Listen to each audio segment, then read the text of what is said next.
What's up, everybody? Welcome back to another episode of Flawless Fantasy Football. What's cracking? What's good? I hope everybody's doing copacetic. Your boy Flawless is, man, look, man, it's hot as hell out there on that route, but I'm doing all right. I ain't much gonna hold you. Again, man, I just want to make sure I drop a video for you guys. Man, I tried to drop a video last night, man, but it had technical issues, so I had to make sure I dropped one for you guys today with the most upcoming information that's out there for everybody. And just want to give you guys my input of what's going on. As you can see from the title of this video, that basically I'm going to talk about the sophomore wide receivers in the NFL for fantasy that are relevant. I'm going to talk about 5 wide receivers. I'm going to rank them in the order I see fit. So I'm going to talk about it, here and there, and give my. Now, that doesn't mean I dislike any of these guys. I just like some more than others. Currently, right now, in late June, okay? It could change here and there, but for now, this is how it is. But let's jump into a little bit of news and notes right off the rip. If it's your first time, make sure if you get any type of value from this video, press like, press subscribe, join the community. Join the community. Look, here at Flawless Fantasy Football, you hear what you need to hear, not what you want to hear. I don't rock with the consistent guys. I don't rock with the masses. Sometimes we may, sometimes we won't. All right, I'm my own entity and been playing fantasy football since 1995, since I was in Okinawa, Japan. Playing in an 8-man league, drafting freaking Wesley Walls and Rashawn Shalom and Eddie George and the likes of that. Yeah, it goes back. Touchdown only. Mike Allstar. We were all novices, but it felt great. Let's get into it, guys. Let's jump into the news and notes real quick. Fresh off the presses already, Mr. Breece Hall. We've heard these reports before, but today we got a report saying that he's going to be ready. He's likely to be ready around the start of the season. They're not putting a definite on it, and no guarantee that he'll be ready for week 1. I'm going to be honest with you. Guys, if you pick Breece Hall, you're really drafting him to be that horse mid-season or a little bit before mid-season all the way through the playoffs. I'll be honest with you, his first 4 or 5 or 6 games are tough. That don't mean he can't be productive, because Green Bay Jets do have a nice offense. It should have a nice offense, but if he's not healthy, it's probably not going to benefit you much. He's going to have a limited snap share. But we all know what Breece Hall can do. We've seen him. And if the person drafts him at the right spot and gets hella value for him and he becomes that Breece Hall he was last year, it's going to be stupid for you. So big ups to Breece Hall. Hopefully he continues. I personally believe he's on track to start week 1. But I do think they'll ease him in. Now, let's move on to Mr. Dalvin Cook.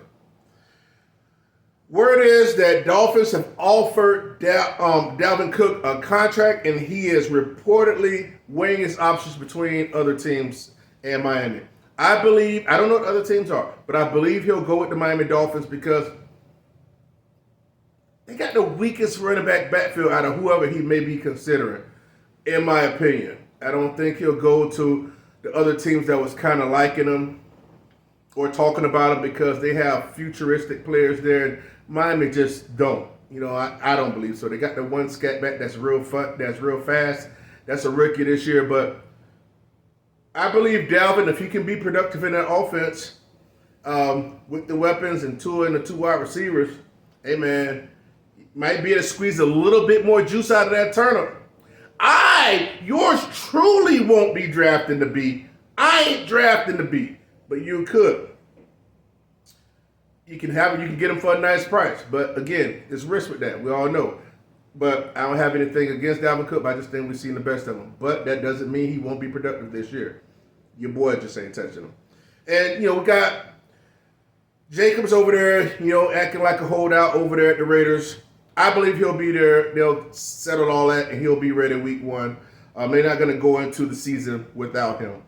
So I'm not going to spend much time on that. And ESPN reporters reporting that Packers wide receiver Romeo Doubs seems to be Jordan Love's go-to guy. I'm going to be honest with you. Dobbs is legit, right? He shows up flashes. He was the hype from last year. Remember, they was pumping him up nicely.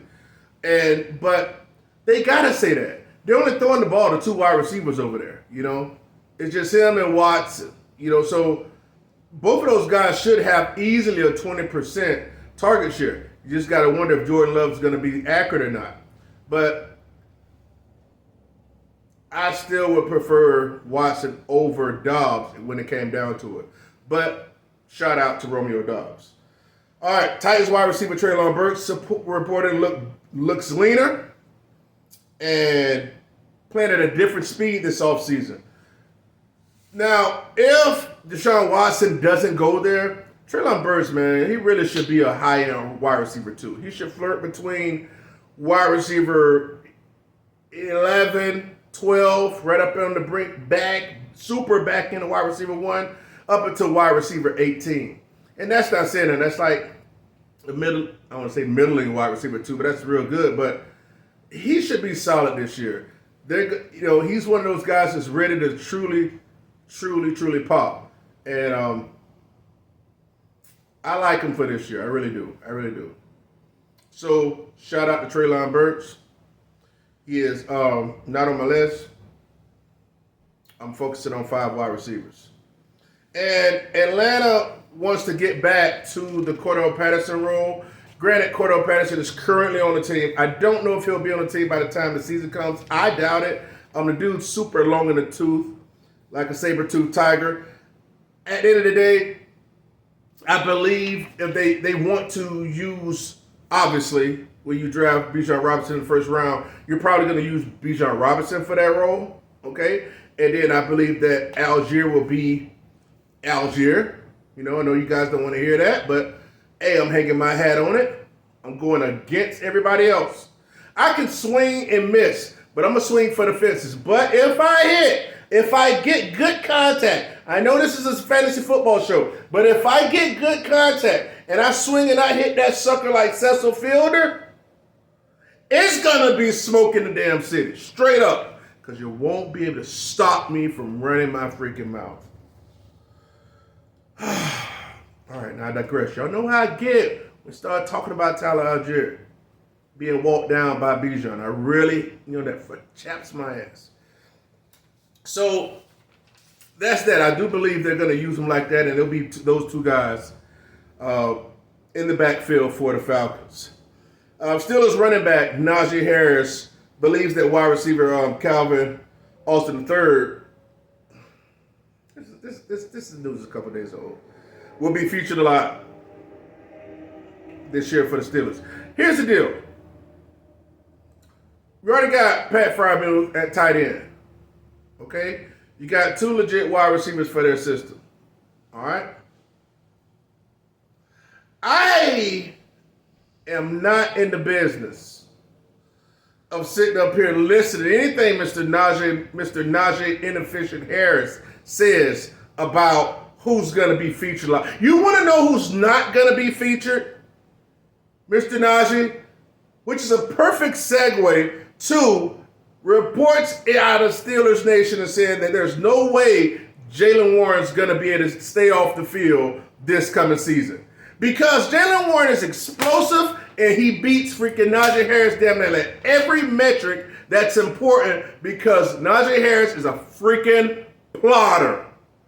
And I advise any of you guys to not pick Najee Harris. I don't give a crap. Oh, I can pick him as my running back too. He's a middling running back too with no freaking ceiling. Do I know Najee Harris personally? No. But I've seen enough of him. He only got that 1 year, the rookie year, through hella volume and getting those checkdowns from Ben. There's no more checkdowns. Plus, he's going to be splitting the workload. He'll have 60% at most. Plus, he might glass out with that foot injury. Guys, don't pick Najee Harris. It's not worth it. It's not worth it. All right, let's slide and go right to Jahmyr Gibbs. NFL scouting reporter says that Jahmyr Gibbs isn't overly powerful, and they expect him to be a nice compliment to David Montgomery in the backfield. I've been telling you guys. You guys are so... Oh, Jahmyr Gibbs. I've been seeing the biggest platforms in fantasy picking Jahmyr Gibbs like in the third and early fourth round. Oh, Jahmyr, put it all over me, Jahmyr. No. Now look, Montgomery kind of glassy, kind of porcelain. He's kind of fine china. But he ain't long-term fine china. So if something happened long-term to Demont, I could see Jahmyr getting in and they treat him like Alvin Kamara and he could get juice. But you're banking on the injury. Okay? Because if you got Jahmyr on your team, you ain't playing that sucker. You ain't playing him if David Montgomery's up. Right? You're not doing it. Just to tired of everybody, just stroking these NFL freaking Ricky running backs. These other guys that are in front of him are in front of him for a reason. Just like Charbonnet. Everybody, Charbonnet. But people don't understand that, man, Pete Carroll, he loved a one-back guy. When Penny was there, when Carson was there, man, Penny was explosive and we saw that, but guess what? It was the Chris Carson show all day long, right? So we got to be careful of just being overly excited about the Ricky running backs. Now, if an injury happens in front of them, hey, sky's the limit, okay? On either of those guys, Gibbs, Charbonnet, and old Bijan. So just know that. I just don't advise you to spin up for them too much, all right? Let's get to the meat and potatoes. We're done with the news and notes. Let's talk about these particular 5 sophomore wide receivers for 2023. Now I'm going to go in order. We're going to start at the top, right? Well, let's go to Mr. Obvious, Mr. Christopher Olave, all right? I believe this guy can easily be a top 8 wide receiver overall. No reason why he shouldn't be number 1, wide receiver 1, meaning a top 12 wide receiver. No way, shape, or form. The only wide receivers over there are nobody. Yes, I know Michael Thomas there, but I got more respect in my pinky than I do with Michael freaking Glass Thomas, all right? And by the way, I better not see you picking Michael Thomas. I don't give a damn if it's the 11th or 12th round. Pick somebody else, all right? Ban you from the freaking channel if you're freaking picking Michael Thomas. Hey, but check it out. The only people over there, I believe in the rapport that Derek Carr has with a number 1. We've seen what Chris Olave can do. Duke can stretch the field. He's gonna be a target monster. The guy's explosive, and if he's anything like Devontae Adams was or is, I see the sky's the limit for Chris Olave. The only people over there, again, are Michael Thomas and Mr. Wash, Michael Thomas, and Rashid Shaheed. So what is that saying, right? Nothing. All right, number 2, which comes as no surprise, but Mr. Garrett Wilson. I love Garrett Wilson, man. I had him in my work league last year, and man, that dude, I think he had 1,100 yards or something like that receiving, and he went crappy quarterback play. But now he's got Aaron Rodgers. Aaron Rodgers, he's not washed, but he's just not the Aaron Rodgers he was before, but he's accurate. He can play within himself. And yes, they have Alan Lazard, Randall Cobb, and scrub Mecole Hardman. But and plus Brees going out of the backfield, because I believe when Brees is healthy, they're going to be doing some Aaron Jones work with him. So that's why I have Garrett Wilson number 2, vice number 1, because I just believe Olave has a higher ceiling. All right. Plus, Jets got a legit defense. In my opinion, I believe they have a better defense than Saints. A little bit better. So, Chris Olave number 1, Garrett Wilson number 2. Number 3, we're going to go with Christian Watson. Yes, I said it. I dug it up out of there, Mr. Christian Watson. Here's just one thing is about this. I know we don't know about Jordan Love, right? We don't know. But it's only 2 people that are going to be throwing the ball over there. 3 if you count, Aaron Jones out of the backfield. But I'm not counting. As far as wide receivers, it's just Christian Watson and Romeo Doubs. You know what I'm saying? So I believe that Jordan Love, we saw what Christian Watson can do. You can throw a little slant to him and he can take it to the house. Dobbs does not. He does not, have that ability to do that. Now, I believe Dobbs would be more like a possession receiver guy, But it was times when I had Lazard last year, and I'm wanting Aaron to throw the ball to Lazard down in the goal line. They're throwing it to freaking Christian Watson, man. And I just believe they're going to capitalize on that dude's explosiveness. And I really like Lazard this year. You know what I'm saying? So who knows if Jordan Love's even close to being good. I ain't say he got to be great, but if he's even close to being good, Christian Watson can be to the moon again. Number 4, I'm going to skip number 4. I'm going to drop to number 5. I'm going to save number 4. Let's drop to number 5. And I'm going to go, yes, I'm putting him at number 5 spot. Everybody else kind of have him higher in consensus and on their list. But Mr. Drake London. I know, oh my God, Drake London, this and that, Listen, guys, I'm going to give you the reasons why I'm not so high on Drake London. For one, the quarterback, Desmond Ridder. They're running. Pause. I'm not going to put the quarterback. For one, they're a running team. We see that. They got a freaking 1,000-yard rusher and then brought in Bijan. They want to run the ball, and they're going to run the ball. Okay? So that's one reason. Arthur Blank love that team over there loves to freaking run the ball, that ownership. Number 2, I believe they just want to protect Desmond Ridder. I believe they want to protect him. And they don't want to have him airing the ball like that. So I don't want to see my wide receiver on my team, running routes for no reason as they shoving the ball in the freaking running back's gut. I don't want to deal with that. Running backs, both of them. And I got to beg for every 10 or 12 rushes that I get a target for my wide receiver. That I get a target or 2 for my wide receiver. And plus I believe that his touchdown upside is capped because when they get down there, what time of day it's gonna be. It's gonna be rushing or throwing the ball short, man, be the Pitts or whatever. Pitts or one of the running backs are just pounding it in. So I see London, and then he got nicked up a little bit, but he played. But I won't have any shares of Drake London on the 2 or 3 teams that I may have. Bank on it. That don't mean you guys can't pick him, but just understand how I feel about him. Move accordingly as you see fit. Number 4, we're going to go back. So number 1 is Olave. Number 1 is Olave. Number 2 is Garrett Wilson. Number 3 is Christian Watson. Number 5 is Drake London. And number 4 is Mr. Jahan Dotson. I love Jahan Dotson. Love him. Guy scored 3 touchdowns in the first 2 weeks of the season last year. And to be honest with you, it's a 1A, 1B over there, but I just believe he's better than Scary Terry.